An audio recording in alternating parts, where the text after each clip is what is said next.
Well, bad news, guys. I've started drinking again. Coming into this game, the big thing about Indiana was everybody said that they hadn't played anybody. Yeah, it turns out they still haven't. Before I get started on this, kudos to Indiana. They kicked the shit out of us. It's not even over yet. It's 56-7. Indiana looks really good. They look like, quite frankly, they look like a college football playoff team. But again, you're going to have to go into next week saying, well, they really haven't played anybody.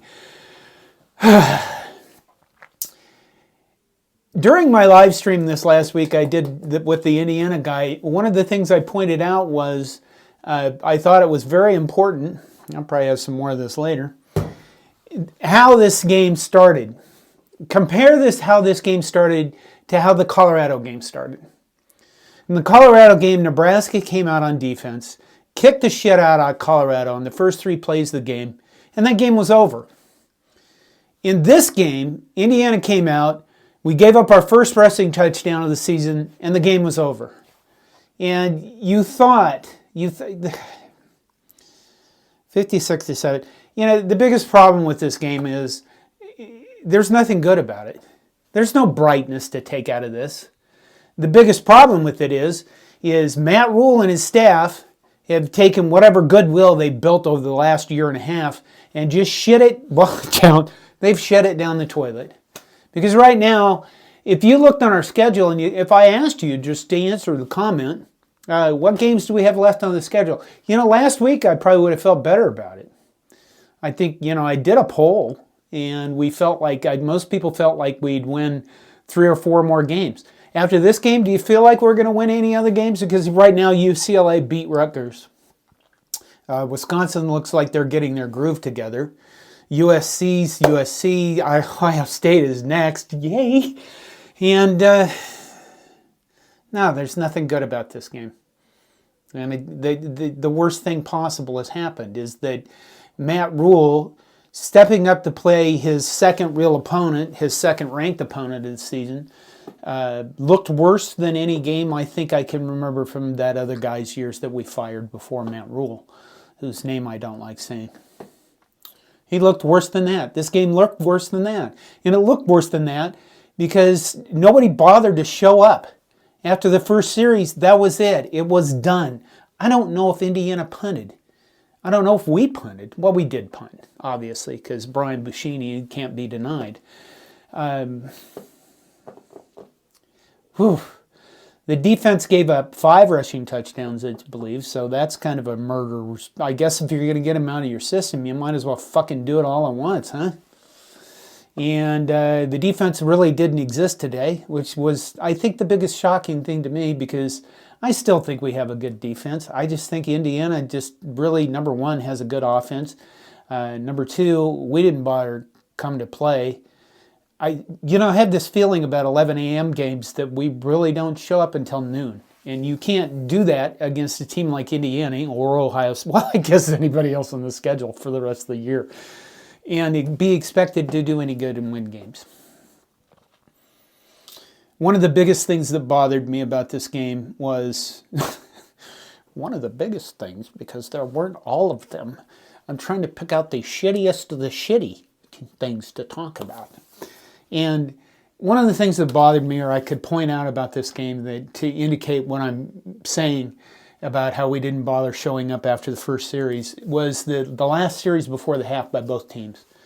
Nebraska got the ball back with 1:09 left in the second quarter, and we farted around. We didn't take a single shot downfield, and we fucked around with the ball, and we fucked around. I don't know what they're doing on offense.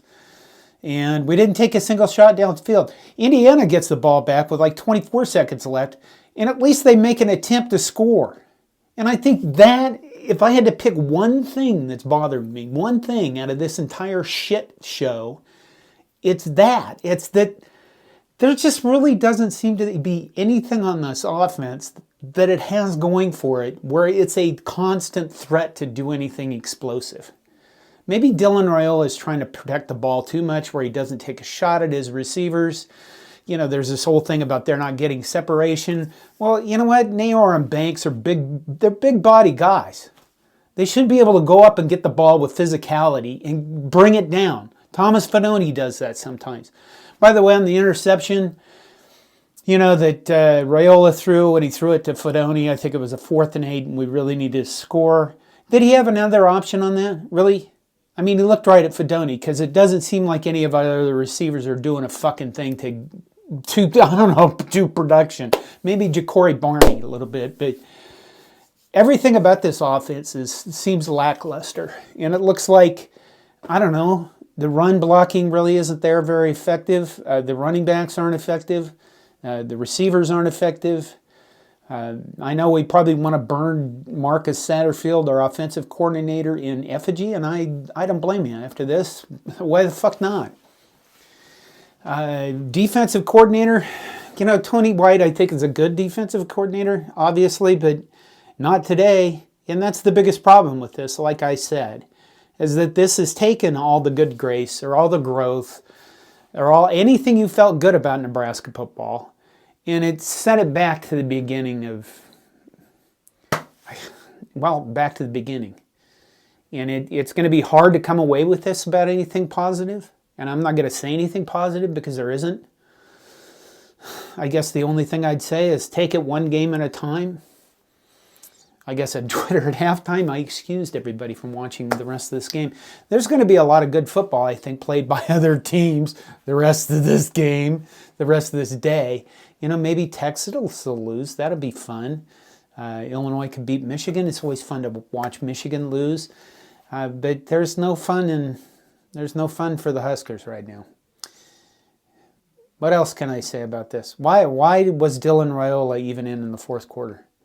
Did somebody on our coaching staff go, hey, he may have some living pieces left of his soul. Go ahead and put him back in there until it's completely crushed? Because it was pretty obvious the rest of his teammates had just given up. And I like the tipped interception there toward the end. What was the point of that? You have other quarterbacks. You have Heinrich Harburg. I saw that they stuck him in right when I walked into the bathroom because that's where this belongs. Shit that it is. Couldn't have done that earlier? Couldn't have just, spared the guy some pain? I know the answer is, well, he needs more development. Really? Does he? It's pretty obvious that everybody has shit themselves in the team, and the whole team is pretty much walking around the field for the rest of the fucking game, and you got to put him out there in that shit? I don't get that. I'm guessing, maybe one of the Nebraska media people will actually ask some hard questions after this press conference, during this press conference, because how they work. They always wait until things go to shit and after the coach is fired, and then they start bringing up all the red flags they saw because nobody's going to do that while the process is going on. And I would like to see Matt Rhule explain honestly what happened today. I don't think he needs to beat himself over the head with something, but it'd be nice to hear some explanations. Like, what did Indiana on offense do that we couldn't stop anything? Did they just execute their RPOs better than anybody else in the nation? Because it kind of looked like they did. What was it about their running plays? How on the first sequence, on the 43-yard run, were we so out of line that happened in the first place?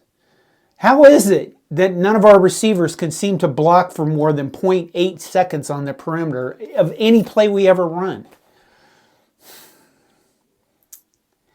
Check down, check down, check down. I don't know what else to say. I'd say keep the faith, but I guess I'm going to have to go back to the old standard, there is no hope, fuck everything. Go Big Red. Here's to you.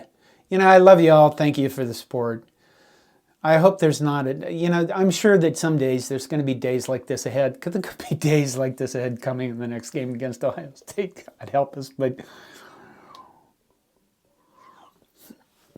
I hope we stick together. I don't know why.